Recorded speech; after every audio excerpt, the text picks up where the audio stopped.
Detašované pracovisko blahoslavenej Sáry Šalkaházy v Rožňave, Vysokej školy zdravotníctva a sociálnej práce svätej Alžbety Bratislava od budúceho akademického roka 2024-2025 otvára pre uchádzačov vo veku nad 50 rokov a viac historicky po prvýkrát v Rožňave Univerzitu 3. veku. Toto dvojročné záujmové vzdelávanie sa bude realizovať v priestoroch tunajšej vysokej školy na ulici Kóšu Šopera. Ako Univerzitu 3. veku vnímajú a čo o nej vedia alebo doposiaľ počuli seniorky z Rožňavy?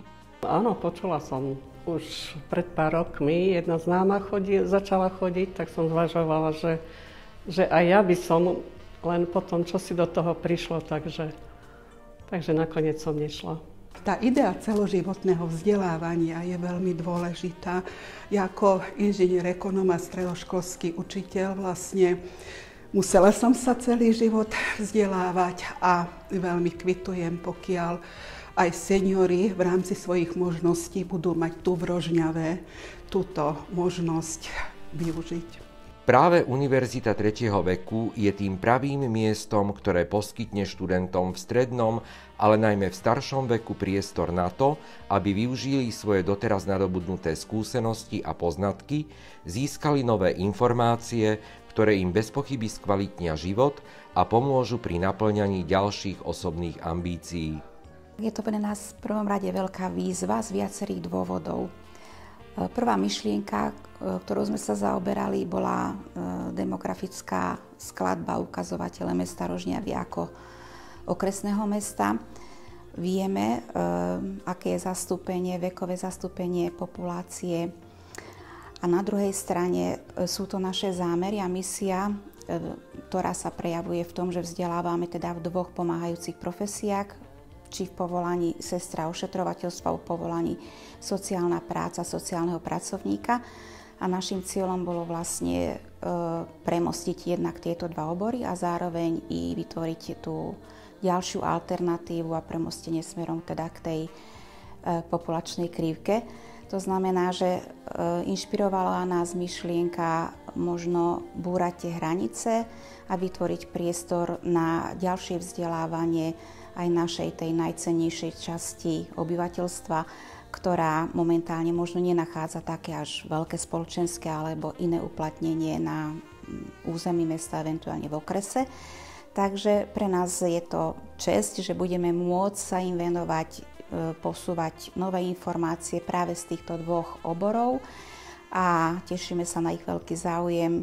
Určite naše dvere a priestory akademickej pôdy sú pre nich otvorené preto, aby sme ich teda informovali o nových poznatkoch, o nových veciach, o všetkom, čo v spoločenským dianím na týchto dvoch oboroch a teda deje alebo súvisí.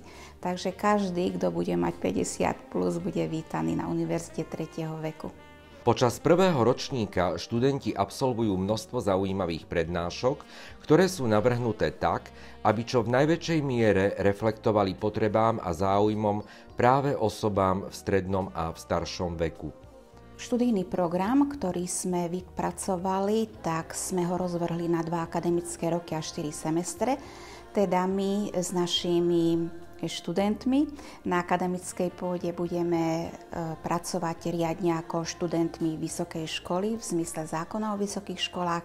Budú mať všetky svoje akademické práva, akademické povinnosti a v rámci týchto 4 semestrov sme do študijného programu etablovali naozaj na slovo vzatých odborníkov, ktorí budú vedieť v plnom rozsahu kvalitne odovzdať pemzum veľmi dobrých informácií, či v odbore sociálna práca alebo v zdravotníckych vedách. Radi by sme prispôsobili proces vzdelávania požiadavkám našich uchádzačov, potenciálnych študentov tak, že prispôsobíme sa v rozvrhnutí prednášok tak, ako nám to teda aj priestorové a materiálno-technické podmienky vysokej školy dovolia, ale uistím vás, že ten priestor bude aj v pracovné dni. komu to teda bude vyhovovať, ak chce s nami tráviť svoj čas v priebehu dňa alebo aj dní pracovného voľna, teda napríklad sobotu pre tú komunitu alebo pre tú časť študentov, ktorí možno ešte sú v pracovnom pomere a nevedia, nemôžu sa uvoľniť na toto vzdelávanie v bežné pracovné dni. Za všetky témy a prednášky, ktoré si naši pedagógovia a lektori už teraz pre vás chystajú, spomeňme napríklad tréningy pamäte a mozgu či prednášku na tému podpora a rozvoj psychického zdravia seniorov. Bez pochyby prínosnou bude aj téma zameraná na ochranu spotrebiteľa alebo interaktívna prednáška o dôchodkovom systéme Slovenskej republiky.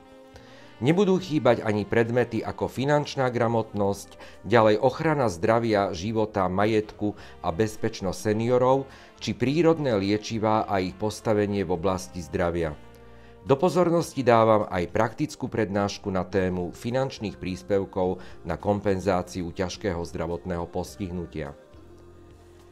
Na začiatku druhého roka štúdia si študenti budú môcť vybrať z 2 študijných programov, a to buď zameranie na zdravotnícke vedy alebo sociálne vedy. Tak ako prvý, aj záverečný, druhý ročník na Univerzite 3. veku študentom ponúkne celkovo 14 prednášok rozdelených do zimného a letného semestra. Ja mám také predstavy, pokiaľ teda dobre viem, ja som typ človeka, ako typ sovy, že som dosť dlho hore v noci.